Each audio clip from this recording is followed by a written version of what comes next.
我们聊一聊舒伯特啊，舒伯特，这个舒伯特确实是个艺术奇才啊，他的这个歌曲啊，是我在所有的音乐家里的这个就是艺术歌曲类的，是我最崇拜的人，没有之一啊。就是我觉得他的艺术歌曲那就是人类的奇迹，对，那是真的是从《冬之歌》作为几个代表啊。那真的是，我也有幸和一些就是专门唱艺术歌曲的音乐家们，就是歌唱家进行一些学习，把每个他的这个歌词啊，就是和这个每个音的这个对的这个，哇，这个他写曲子很有意思，他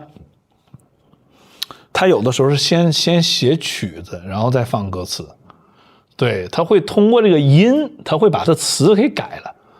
这个就不太一样，因为大部分都是先把词儿给做完，对吧？然后谱写。他有的时候就是先做一个钢琴曲，然后他在上面铺词儿来。所以对于我们这种就是器乐家来讲，就是这种感觉特别好，你知道，感觉其实我有时候也有点意见，就是什么呢？当然这也不是，我这开个玩笑啊，就是我就觉得唱歌的吧，当然挺好，但是这个器乐家总觉得这个器乐吧非常厉害，但是呢。在这个大部分的这个音乐圈里面，还是这个歌唱更重要一些，对吧？我们也知道，但是呢，我们还是有一点不服，你知道吧？就觉得器乐非常有技术含量，当然都重要啊，都重要。我就开个玩笑嘛。虽然有时候我就是给这个唱歌的这个艺术歌曲人伴奏啊，但是我感觉我在带着他走。就那种感觉，但是很多你要如果是多尼采蒂啊，或者是贝利尼啊，你就会感觉完全是歌唱家带着你走。但每次谈到舒伯特的时候，我感觉我可以拽你，你知道吧？所以这就是我特别喜欢舒伯特艺术歌曲的主要的原因啊。OK， 好，那现在回到他的这个即兴曲啊，这个即兴曲也是几乎就学钢琴的小朋友都会练这个曲子。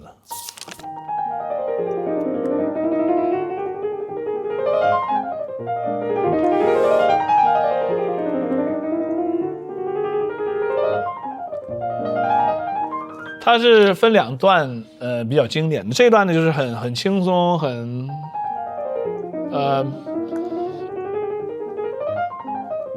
漫步的感觉。对，然后中间那段呢，它是换了一个，就是很有故事性，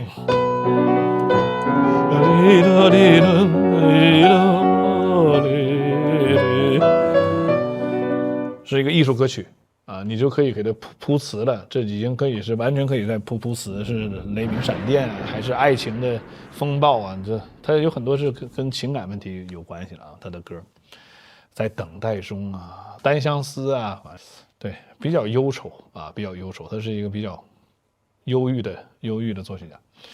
那这首曲子呢，最容易弹成练习曲，因为我这不止100次的听到就是琴房里的，甚至你认为是莫斯科夫斯基的练习曲，就感觉是这个地方。对，实际它是一个舞蹈。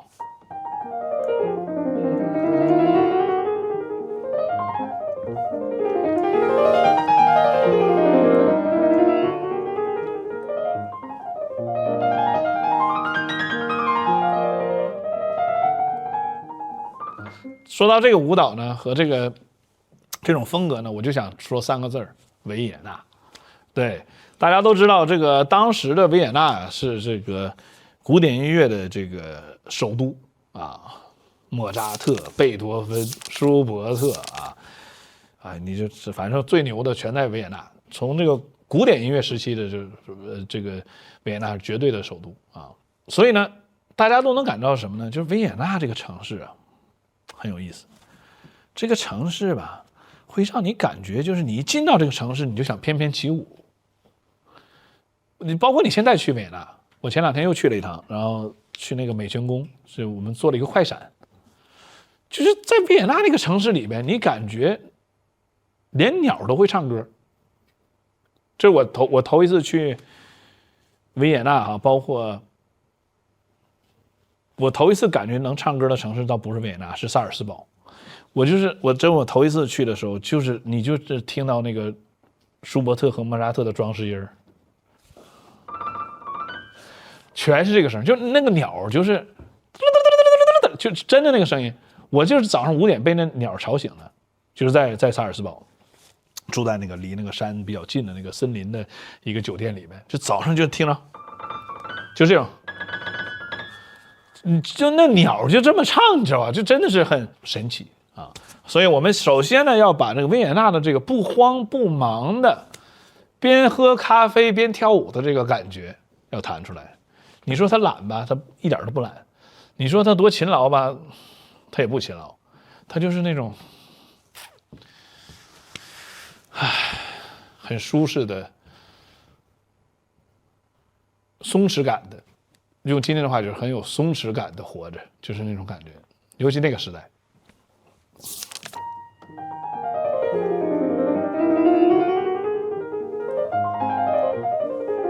墙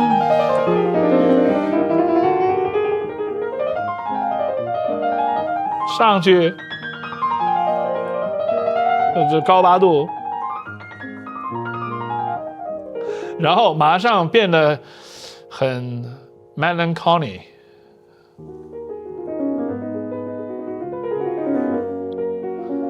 然后现在马上变得很忧郁。他的第二拍都是稍微做一个 rubato， 都是这感觉。我在维也纳，就是非常维也纳，这个英文就是 Viennese。吃过维也纳的那个甜点嘛，还有那个就是蛋挞呀，还有那个就是那个巧克力呀，还有那个就是他们那个鸡蛋饼啊，全是这感觉。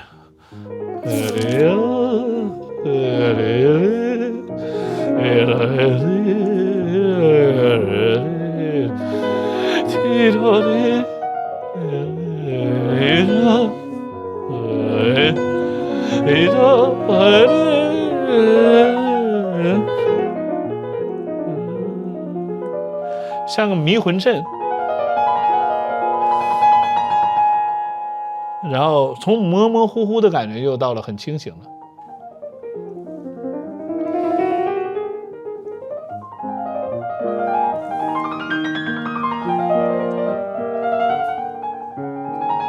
对，然后这样左手 take over。